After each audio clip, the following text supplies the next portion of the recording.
Muy buenas noches, feliz sábado. En esta ocasión tendremos el repaso de la lección titulada Fe contra todo pronóstico, y el versículo central de nuestra lección lo podemos encontrar aquí en Salmo 119:11, que dice: En mi corazón he guardado tus dichos para no pecar contra ti. ¿Qué significado tiene este versículo? ¿Cómo podemos interpretarlo? Bueno, está muy claro, ¿no? Nos dice que aquí el salmista dice que en su corazón, en su mente, ha guardado los dichos de quién? De Dios, es decir, su palabra, sus mandatos, su voluntad, todo lo relacionado con los deseos de Dios y lo que le ha transmitido Dios a él, y lo ha guardado en un lugar especial para no pecar contra él, para no hacer lo que desagrada o lo que va contrario a la voluntad de Dios. Y saben que es bien importante este versículo y se relaciona con esta lección, porque cuando nosotros guardamos en nuestro corazón lo que hemos aprendido de Dios, eso se refleja en una fe que se va fortaleciendo y una fe que va siendo de tal forma tan grande que buscamos pues agradar a Dios y buscamos seguirle contra todo pronóstico, en cualquier circunstancia, si le queremos decir de esa forma. Y bueno, aquí en la lección eh, aprendimos acerca del pasado, así como hemos estado viendo en lecciones anteriores, repasando cómo es importante el defender la fe y el aprender de aquellos que lo hicieron en circunstancias difíciles, en pronósticos bastante complejos, que pues ahora en este estudio podemos encontrar también herramientas para poder fortalecer esa fe en todo momento, en cualquier circunstancia. Y bueno, quisiera empezar resumiendo el lugar donde nosotros nos encontramos, la época, el momento o las circunstancias en las que vivimos, que hemos estado pues siempre repasando esto, de ver el mundo tal cual tenemos, la época en la que nos ha tocado vivir, puede caracterizarse por estos pensamientos que puse aquí en esta diapositiva, que vivimos en un mundo descausado, es decir, en un mundo donde no hay un propósito verdadero por el cual se hagan las cosas, ¿sí? Vivimos con muchas comodidades. Si nos comparamos a otras épocas, tenemos muchas comodidades y eso hace que tengamos tiempo de sobra y que a veces hagamos mal uso de ese tiempo. Ese tiempo lo podemos utilizar para trabajar en exceso, o ese tiempo lo podemos utilizar para el ocio, para cosas que no son productivas. Entonces, vivimos en una sociedad donde hay mucha comodidad y donde el tiempo no es bien utilizado y donde las cosas se hacen sin un sentido, y esto nos hace perdernos un poco del propósito de nuestra vida, y esto muchas veces nos puede conducir a enfriamiento espiritual. Y también vivimos en un mundo donde actualmente pues hay mucha inmoralidad y a lo inmoral se le está conociendo como algo bueno, como algo deseable. Así que podemos identificarnos con estas circunstancias, ¿verdad? También vivimos en un mundo donde hay creencias pues muy superficiales, donde pocas cosas son importantes, donde probablemente si lo comparamos con épocas muy antiguas, no hay nada por lo que merezca la pena morir o vivir. Y en cuanto a la religión, en cuanto sobre todo al cristianismo, vivimos en una época donde la Biblia y donde el contenido de la Biblia ya no es considerado divino por los propios cristianos, por algunas religiones, donde han puesto en segundo lugar, tercer lugar, a la Biblia y no la consideran como la palabra de Dios, sino como un libro más, ¿sí? Y también vivimos en un mundo donde muchas veces también, pues Jesús es un personaje histórico y donde se piensa que aquellos que creen en la Biblia y la consideran como la palabra de Dios son fanáticos y también pueden llegar a ser ignorantes. Entonces, en estas circunstancias vivimos, ya tenemos un tiempo así, pero a medida que avanza el tiempo, a medida que nos acercamos al final de los días, pues esto se está presentando con mayor, sí, con más, mayor frecuencia, ¿no? Y aquí es donde se nos dice, bueno, ¿cómo está tu fe? ¿Cómo vas a mantener esa fe en estas circunstancias? Y la lección nos hace mirar al pasado, a una época en donde se da lo que es la reforma y donde surgen personajes que tienen bien claro cuál es su fe y que defienden esa fe contra todo pronóstico, contra toda circunstancia. Hablamos de una época que puede abarcar la época o la Edad Media, también principios de la Edad Moderna, donde le podemos decir como la época de los reformadores, donde había algunas características en particular y en esta diapositiva pues me gustaría contrastar nuestra época con la época en la que vivieron estos personajes que vamos a hablar ahorita, que estoy segura que ustedes ya los identifican porque estudiaron la lección. En la época de los reformadores, pues la Biblia era utilizada solamente por personas privilegiadas, es decir, no todas las personas tenían acceso a la Biblia, era un acceso limitado a aquellos que estaban en puestos eclesiásticos, recordemos al poder de la iglesia católica y estaba reservado a ciertas personas y a cierto idioma. Entonces, no todas las personas tenían acceso a la Biblia, ¿sí? Y además de eso, pues había una distorsión, es decir, una mala interpretación de lo que Dios había establecido y de lo que era el plan de salvación. O sea, del contenido de la Biblia como tal, que es la palabra de Dios para nosotros, había una distorsión, cosa que si nosotros lo trasladamos también a nuestra época, pues vemos que pasa algo similar, ¿no? Aunque sí se tiene la libertad y el acceso a la Biblia, pues hay una distorsión, una mala interpretación de las escrituras. En la época de los reformadores, ellos, pues no había tanta libertad. Ellos vivían sometidos a reglas y tradiciones humanas, sobre todo que les imponían la iglesia católica y ellos tenían demasiado poder, ¿no? Tanto de político, religioso, ellos abarcaban mucho poder y dejaban a las personas poca oportunidad para pensar, para expresarse, para decidir y sobre todo hablando en términos de creencias y religión. Así que cualquier idea o cualquier algo que desafiara a sus costumbres o a sus creencias, pues amenazaba la muerte de aquella persona y eran eh, juzgados y etiquetados como herejes, ¿no?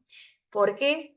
Porque no se podían, pues, no podían expresarse ni pensar distinto, porque lo pagaban con la muerte. Y ahora, pues tenemos mucha libertad, ¿no? Ahora, incluso dentro de la iglesia, pues nos dicen, pues vive una vida libre mientras no hagas mal a nadie, mientras ames, que eso es lo que el lema que se está utilizando ahorita, ¿no? El amor en todas sus formas, mientras tú ames, mientras respetes, mientras no te metas con nadie a tu alrededor, está bien, ¿sí? Y eso se está aceptando mucho en esta época.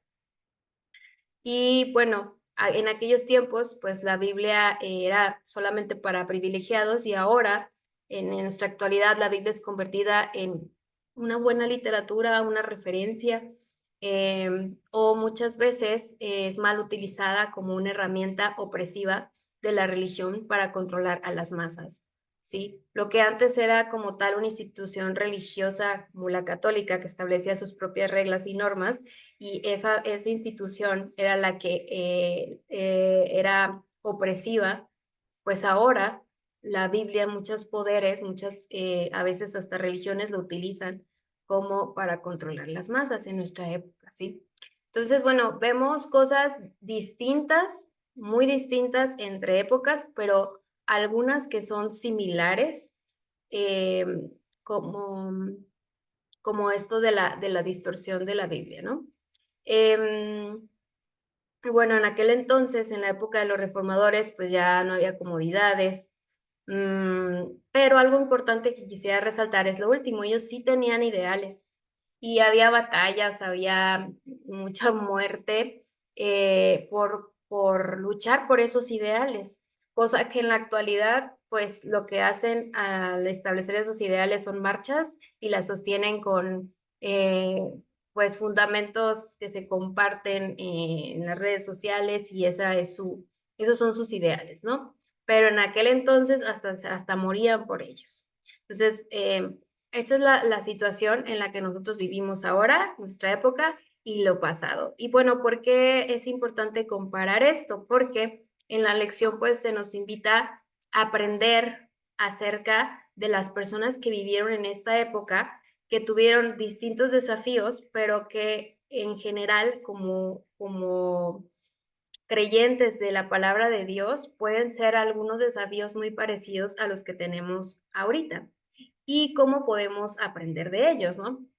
En la lección estudiamos estos 4 personajes. Hay más reformadores, nada más que en esta ocasión, pues leímos en relación a ellos y lo que ellos tenían en común es que defendieron su fe contra cualquier pronóstico, aunque vivieran en una época muy hostil de muchas de falta de libertad de expresión, de muchas amenazas a la muerte, ellos pusieron en alto lo que creían, se mantuvieron firmes, incluso pues fueron amenazados y hasta asesinados por esta razón. Ellos tenían ese ideal relacionado con su fe.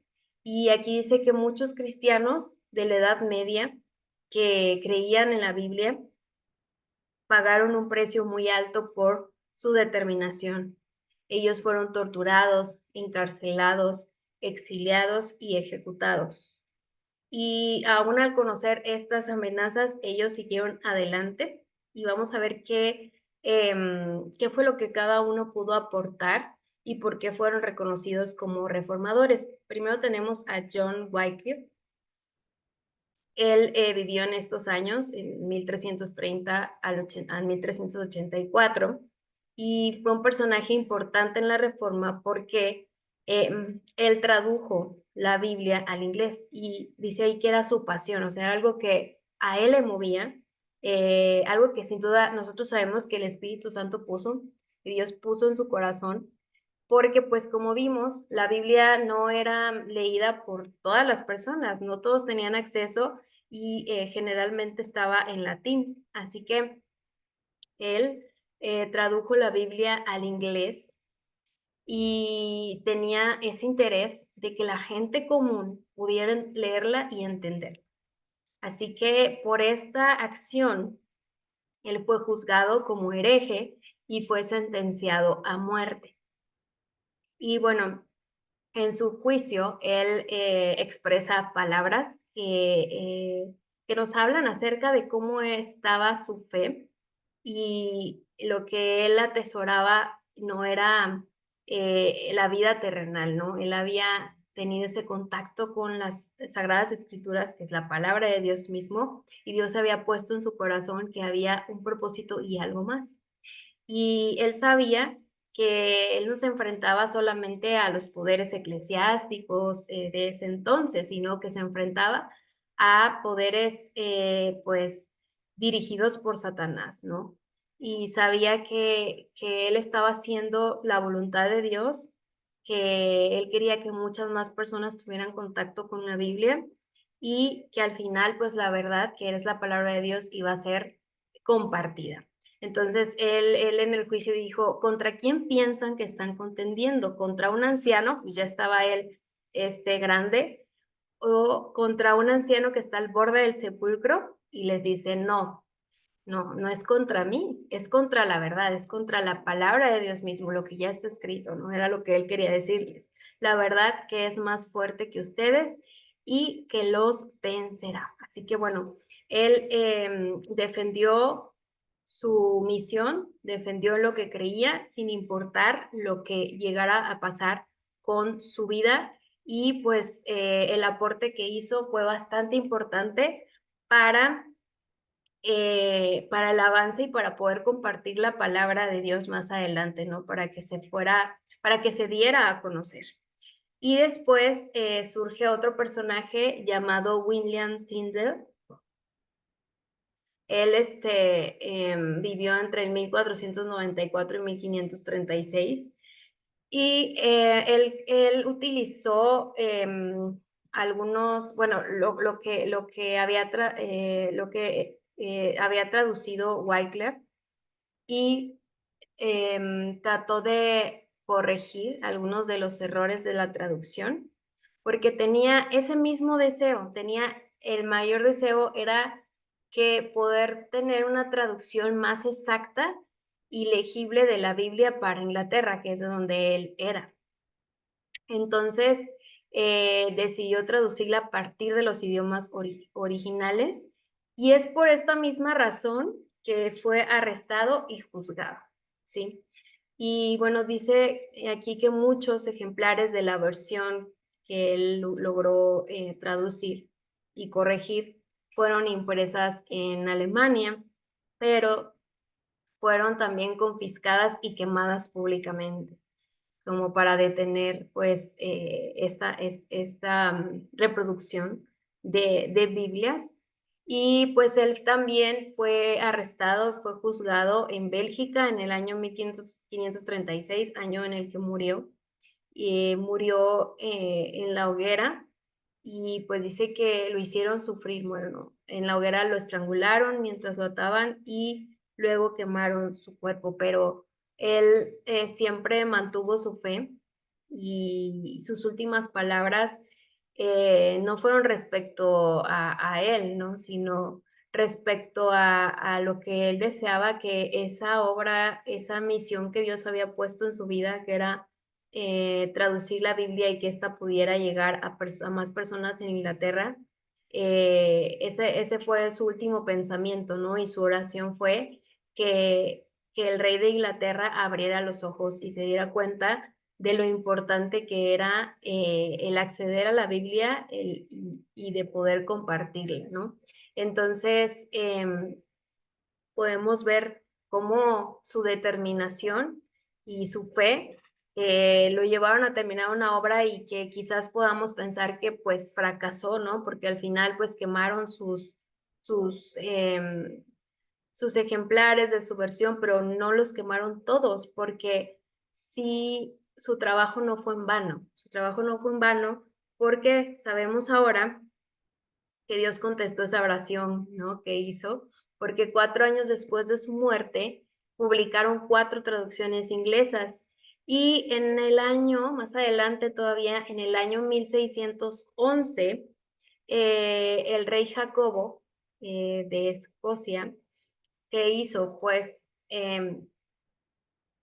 hizo una versión bíblica suya y esta versión estaba basada en gran medida en la obra de este hombre, ¿no? En la obra de William. Así que, ¿cómo sabemos esto? Porque el Antiguo Testamento de esa versión de King James tiene el 76% de la traducción de William y el 83% del Nuevo Testamento. Entonces, su trabajo no fue en vano y fue tan importante también esta versión que pues ha perdurado, ¿no? Y que sabemos que aunque la Biblia en muchas versiones haya tenido muchas amenazas en muchas épocas de la historia donde se quemaron muchísimas Biblias, pues hasta la fecha es el libro de Dios, es el libro de la palabra de Dios y no ha sido destruido, ¿no? Nosotros tenemos acceso a la Biblia, pero fue también intervención, obviamente, de Dios utilizando a estos personajes.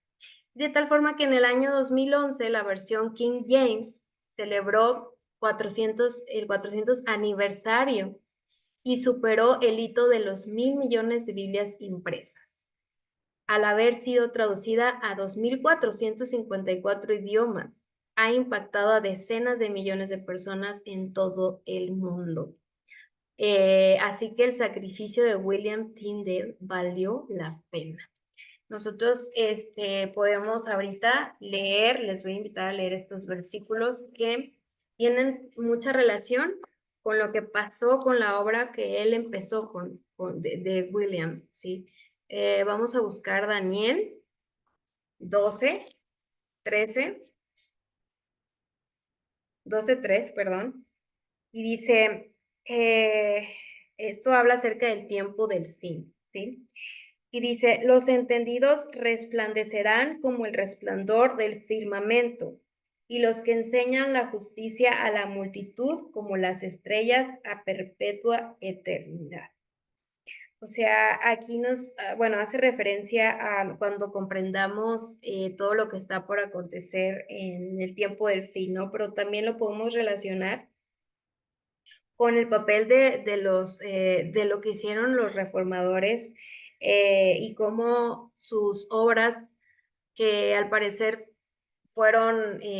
terminaron amenazándolos a ellos y con la muerte, pues Dios lo utilizó porque tenía un plan, ¿sí?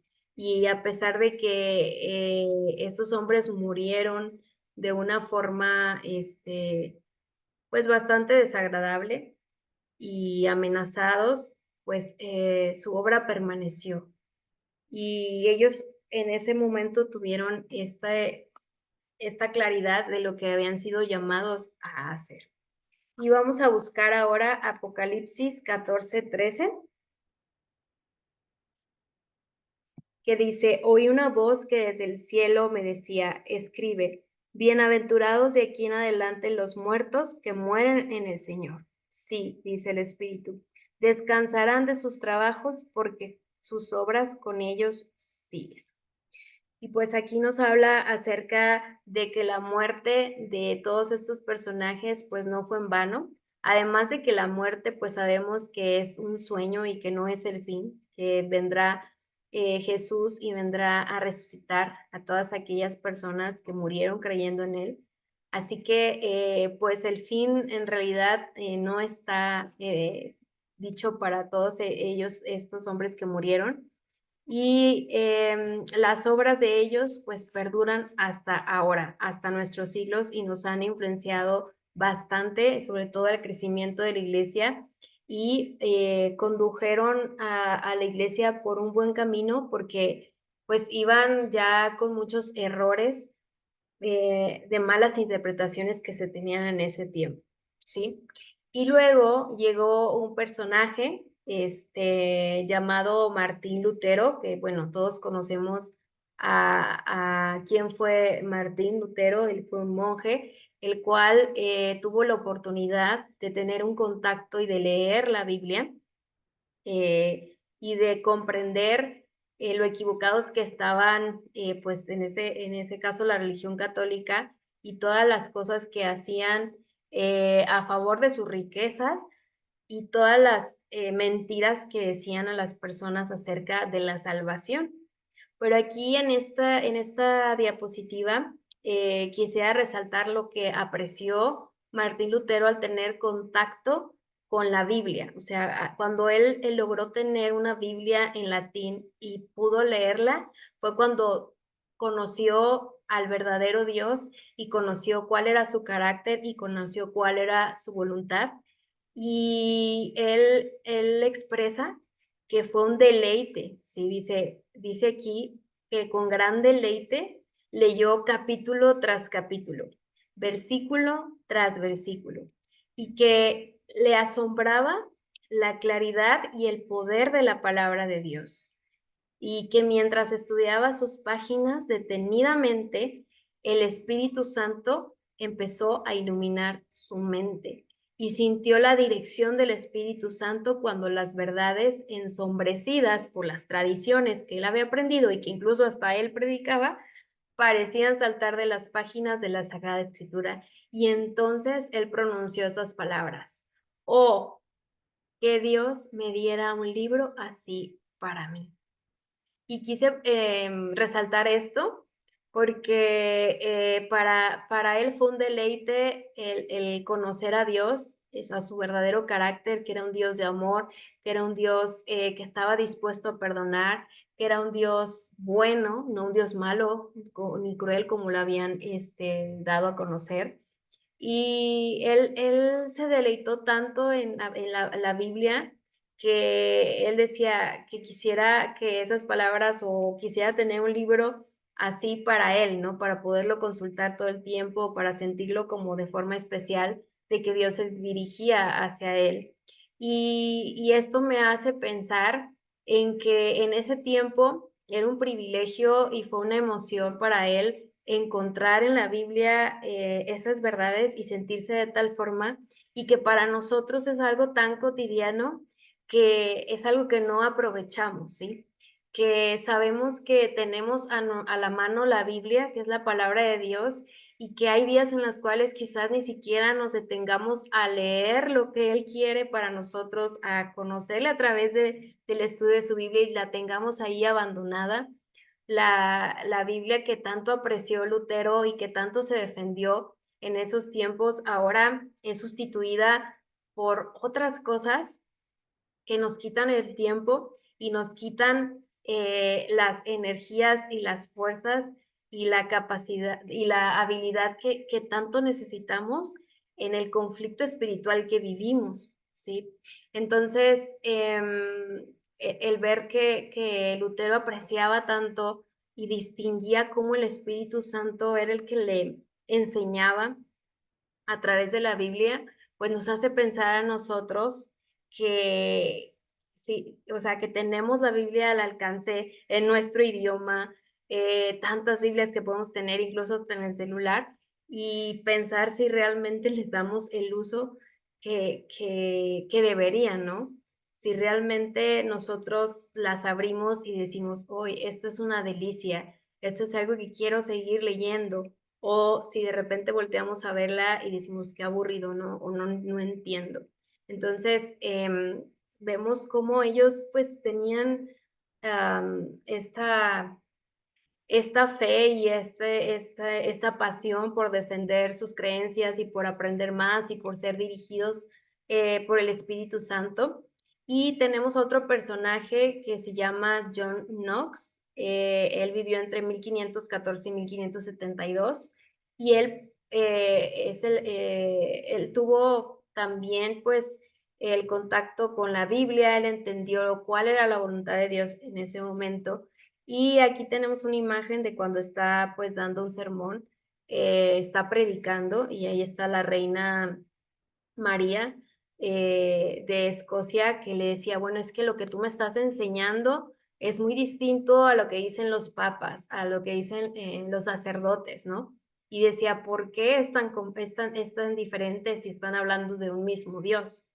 Y John Knox, pues, tiene la oportunidad de compartir en este caso, con la reina, acerca de que la palabra de Dios, es muy clara, ¿no? Y que dice, bueno, esto fue lo que le dijo: "Debe creer en Dios, que habla con sencillez en su palabra, y más de lo que la palabra le enseñe. No debe de creer ni a unos ni a otros". O sea, aquí él da a conocer que la Biblia es la autoridad y que Dios la hizo de tal forma que cualquier persona pueda entenderla, si no necesitas tener tantos estudios para poder entender la Biblia, porque es sencilla. Sin embargo, para entender la Biblia se necesita ¿qué? La dirección del Espíritu Santo. Entonces, la palabra de Dios es clara en sí misma, y si parece haber oscuridad en algún lugar, el Espíritu Santo, que nunca se contradice, explica con más claridad en otros lugares, de modo que no queda lugar a duda, sino para quien decide obstinadamente permanecer ignorante. Entonces, permanece ignorante quien no se da la oportunidad de leer las Sagradas Escrituras con ayuda del Espíritu Santo. Y fue de esa forma que él, pues, pudo compartir en ese lugar acerca de la Biblia y una nueva reforma. Y también, pues, recordamos todo lo que Lutero comenzó a aprender de Dios y lo que empezó a compartir, que era muy distinto y contrastaba con lo que la iglesia pedía, ¿no? Y tenemos aquí en esta diapositiva las famosas 5 solas que Martín Lutero expuso una vez que el Espíritu Santo lo dirigió y le reveló cuál era realmente la verdad, ¿no? Y entonces se dio cuenta en sola escritura que la escritura es la palabra de Dios y la máxima autoridad de materia de fe y práctica. O sea, no había nada más importante que la palabra de Dios que estaba presente en la Biblia. El otro es solo Cristo. La salvación no es por obras ni por dinero, o sea, a cambio de dinero, ni por buenas obras, sino se encuentra solamente en Jesús, porque Él pagó por los pecados. Y es sola gracia, porque la salvación no es algo que se tenga que ganar, lo mismo de las obras, no tienes que hacer algo para ganarlo, sino que es un regalo que Dios da a sus hijos y a quien acepten el regalo. Sola fe, que la salvación solo puede ser recibida cuando ponemos nuestra fe en Jesús, y solo la gloria de Dios, el propósito de la salvación es que podamos glorificar a Dios también, ¿sí? Entonces, él y ya pues todo lo que fue la Reforma Protestante predicaron acerca de esto y descubrieron que Jesús, que solamente Jesús era la fuente de su salvación y que la Biblia era la palabra de Dios y la defendieron con su vida también. Y bueno, al predicarse ese mensaje, pues las personas lo veían con sinceridad y recibían el mensaje. Ellos estaban muy confundidos ya con con las tradiciones de la iglesia y pues no había crecimiento espiritual en sus vidas. Así que cuando recibieron el mensaje verdadero, inspirado por Dios a través de estos personajes, pues comenzaron a cambiar su vida y pues a dirigirse al Dios, a cambiar la forma en que ellos veían a Dios. Y bueno, ¿qué podemos aprender de todo esto? ¿Qué es lo más importante, no? Porque la historia de estos personajes pues ya está. Ellos ya no viven, ellos hicieron su parte. Y nosotros, ¿qué de bueno tenemos al recordar lo que hicieron, al ver cómo defendieron la Biblia? Pues podemos aprender muchas cosas y más porque vivimos en tiempos difíciles donde se requiere una fe con valentía, se requiere fidelidad, se requiere integridad. Entonces, de ellos podemos aprender a vivir con propósito, que no podemos andar por esta vida esperando el tiempo del fin sin propósito, sin sentido. Debemos de recordar cuál es nuestro propósito aquí en la tierra, ¿sí? Y ese propósito nos debe de llevar siempre a Dios y a llenarnos de Él y a defender la verdad y a defender nuestra fe, manifestándolo en nuestro carácter, en nuestras decisiones en el día con día, en cómo nos portamos con el prójimo. Vivir con propósito es la clave. Ellos vivían con propósito, ellos sabían por qué hacían las cosas y el vivir con propósito te hace tener una vida apasionada por ese propósito y hacer las cosas con pasión y sentido. Y ellos no estaban dispuestos a comprometer su integridad, entonces debemos de aprender eso también. Ahorita es muy fácil porque a veces hacemos cosas y nadie nos ve o porque creemos que pues una mentirita, una fallita, algo pequeño pues no va a pasar nada. Pero de ellos podemos aprender a que sus creencias eran tan importantes que formaban parte de ellos y que negar alguna cosa era negar su propia identidad. Ellos eran personas comprometidas y fieles, pues de tal forma que hasta ante la muerte misma, ¿no? Entonces, de ellos podemos aprender a que sí es posible mantenerse con integridad a pesar de que haya circunstancias que incluso amenacen nuestra vida y que estemos conscientes de que pues el morir puede ser una de las consecuencias de defender nuestra fe, pero no debe de pesarnos porque entendamos que no estamos aquí para siempre y que sabemos que lo más importante es la vida eterna, ¿sí? Si llegamos a perder nuestra vida acá, sabemos que también Dios va a estar con nosotros y Él tiene prometido algo mejor cuando nos resucite. Así que eso nos debe de traer paz y no estar con miedo pensando en los tiempos que van a venir y la persecución y qué voy a hacer, sino que entendamos y afiancemos nuestra fe con valentía cuando entendemos que si llegamos a sufrir aquí, este sufrimiento se quedará en esta tierra y tendremos la recompensa en los cielos.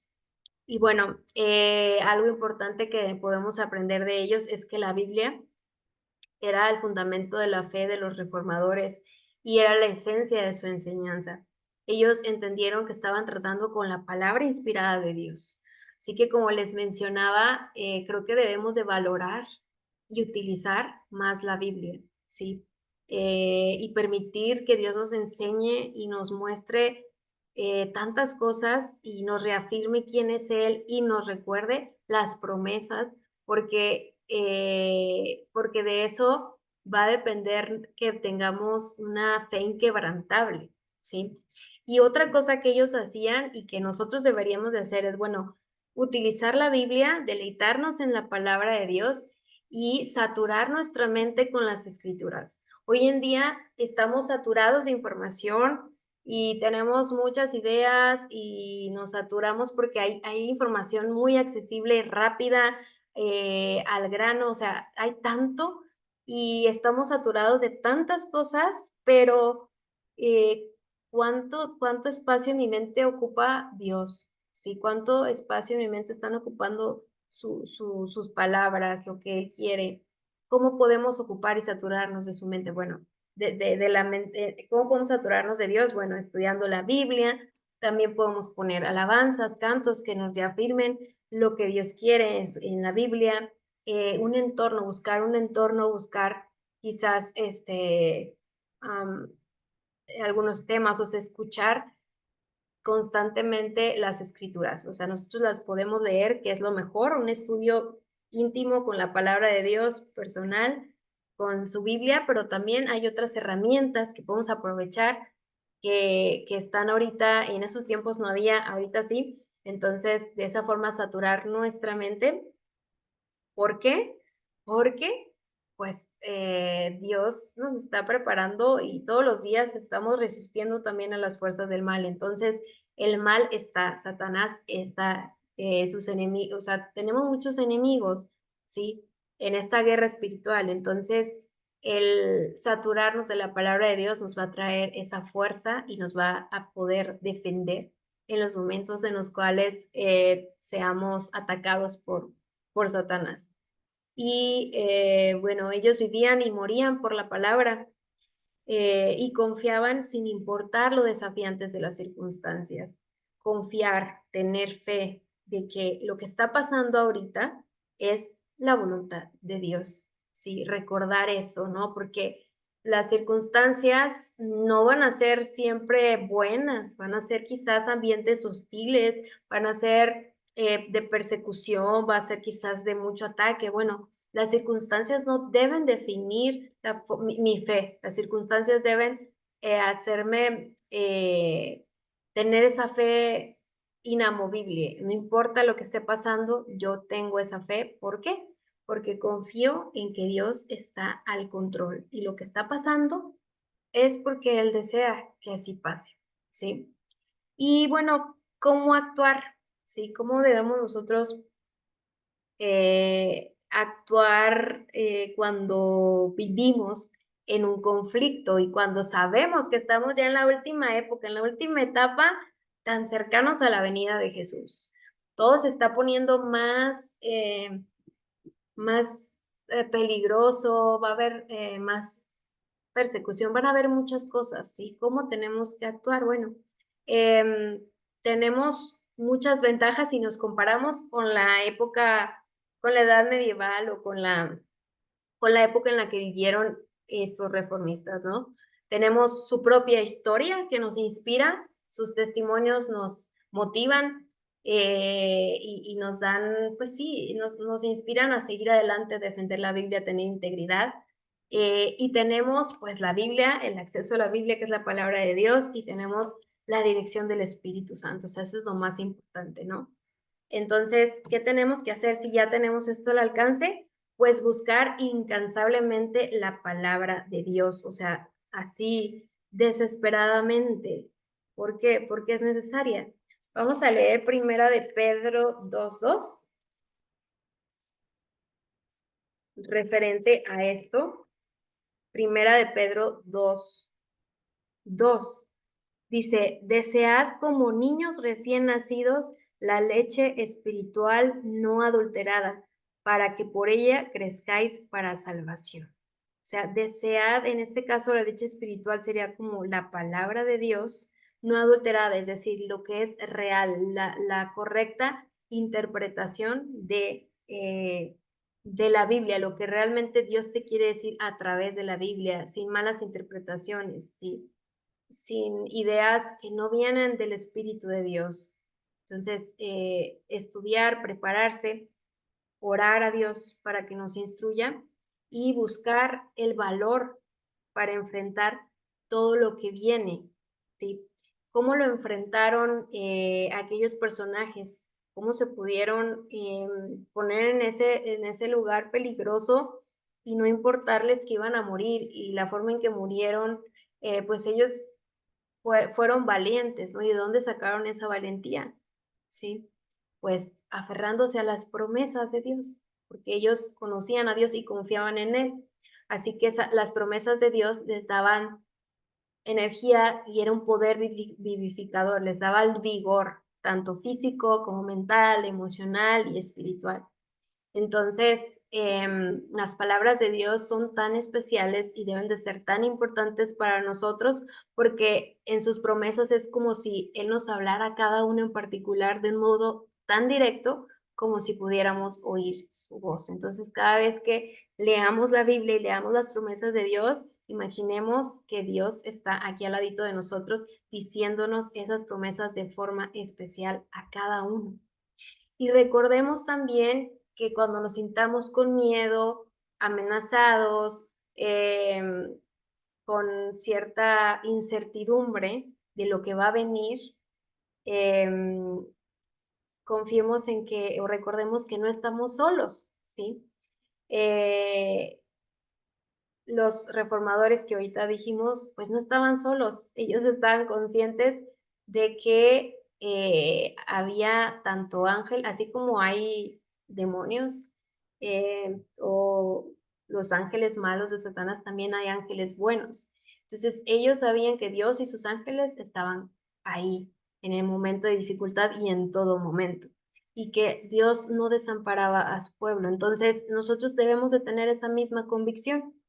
Así como cuando el siervo de Eliseo, no sé si recuerdan la historia que se encuentra en Segunda de Reyes, donde pues había un ejército rodeándoles y pues ellos, no, el siervo de Eliseo pues decía, no, ya nos vamos a morir, aquí hay un ejército que está feroz y que ahorita ya nos vienen y nos matan.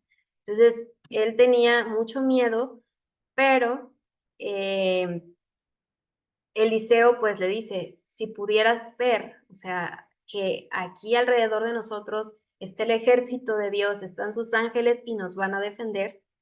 Y así era, ¿no? Eliseo podía ver la ayuda de Dios, podía ver que había un ejército de carros y caballos de fuego, era un ejército celestial que estaba ahí dispuesto para protegerlos, pero el siervo no los veía, así que pues, él tenía que confiar en que ahí estaban.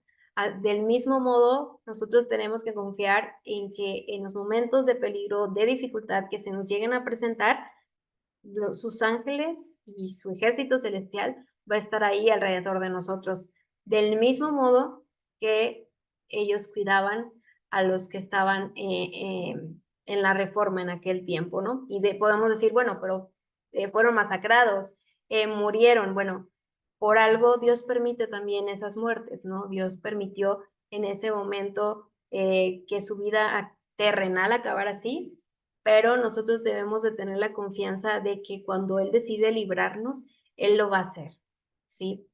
Y otra cosa muy importante es la oración. Todos ellos no hubieran mantenido su propósito ni su plan que Dios les había puesto sin la oración. La oración es el platicar con Dios, es tener fortaleza, es tener esa relación de que siempre te recuerda que tu vida tiene un sentido y de que Dios está ahí contigo, ¿no? Entonces, cuando vengan los enemigos, la mejor arma que podemos utilizar es la oración, que nos va a fortalecer y nos va a ayudar a salir adelante. Voy a leerles lo que se dice con respecto a Lutero cuando vio que pues se veían momentos de persecución, donde los querían matar a todos aquellos que habían creído o habían aceptado lo que Lutero estaba compartiendo. Dice, cuando enemigos poderosos se unían para destruir la fe reformada y millares de espadas parecían desenvainarse para combatirla, Lutero escribió, Satanás manifiesta su ira. Conspiran pontífices, impíos y nos amenaza la guerra. O sea, era un hecho lo que estaba pasando, ¿verdad? Eso era lo que estaba pasando. Pero Lutero les decían, exhorten a la gente para que contienda valientemente ante el trono del Señor. ¿Cómo? ¿Peleándose? No, ¿verdad? Por medio de la fe y de la oración. Sí, era lo que le sugería. Por medio de la fe y de la oración es que podemos contender a esta situación, a estas amenazas. Dice que para que nuestros enemigos, vencidos por el Espíritu de Dios, se vean obligados a ser pacíficos, ¿sí? Dice, nuestra más urgente necesidad, la primera cosa que nosotros debemos de hacer es orar, ¿sí? Orar es la clave. Dice, hagan saber a la gente que en esta hora ella misma se haya expuesta al filo de la espada y a la ira de Satanás. Nosotros estamos expuestos al filo de espada y a la ira de Satanás.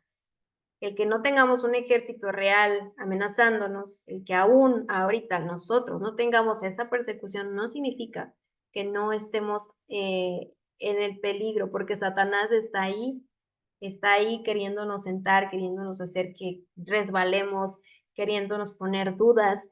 Entonces, para defendernos, o la oración. La oración es el arma poderosa que vamos a poder nosotros utilizar y que tenemos a la mano, ¿sí? La Biblia, bueno, si nos llegan a quitar la Biblia, pues como ya la estudiamos, el Espíritu Santo nos va a recordar las promesas de Dios sin tenerla físicamente, pero la oración es algo que tenemos a nuestra disposición, simplemente es elevar nuestro pensamiento a Dios y buscarle y desahogarnos y pedirle ayuda. Entonces, la fe, defendamos la fe y tengamos fe contra todo pronóstico, contra toda circunstancia. Mantengámonos íntegros, mantengámonos firmes, recordando que nuestro propósito es la eternidad y buscando a Dios siempre en su palabra, utilizando la Biblia, que es algo tan valioso que todos tenemos a nuestra mano. Que Dios les bendiga.